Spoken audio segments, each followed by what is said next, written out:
This museum behind me captures the stories of the 2016 earthquakes and explores the lessons learned for the future. Time is frozen on this clock at the Kumamoto Earthquake Disaster Museum, Kyoku, 1:25 a.m. on April 16, 2016.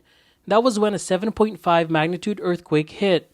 Residents were still reeling from another powerful quake. It had a magnitude of 6.4 and had struck just 28 hours earlier. The back-to-back earthquakes claimed 273 lives, injured 3,000 people, and damaged thousands of homes. Takayuki Kubo's from nearby Kagoshima. He was living across the country in Tokyo at the time of the disaster and felt he had to help. 3 days after the second earthquake, he arrived in Kumamoto to volunteer with a disaster recovery nonprofit. Today, as the museum's director, his focus is on using the past to educate people so they're ready when the next disaster comes. I felt it is my mission to keep telling the stories and convey the memory, share the memories of the earthquake. So here I am. I'm together working with 50 personnel, including some guides.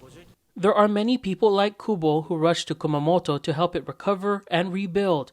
The museum features an entire section on lessons learned from the earthquakes. One resident wrote, "Many houses built before the revised earthquake resistance standards that were introduced in May 1981 suffered serious damage."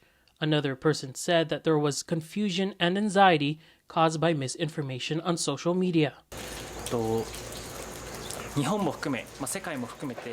whether it's Japan or elsewhere in the world, wherever it is, earthquakes can happen, and you cannot eliminate earthquake from happening. You cannot stop it. So we are here. We work with the premise that earthquakes may happen, and this is the attitude or way of living. You always have to bear that in mind and act with that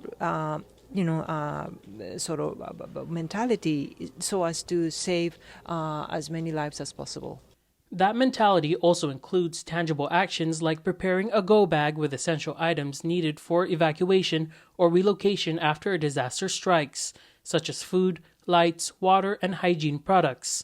The community as a whole strives to live in harmony with nature in spite of the likelihood of another disaster.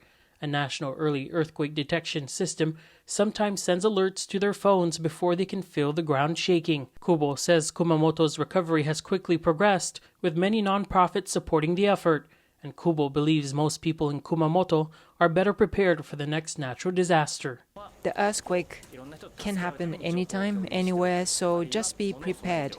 And in order to help each other, what's important is to share information.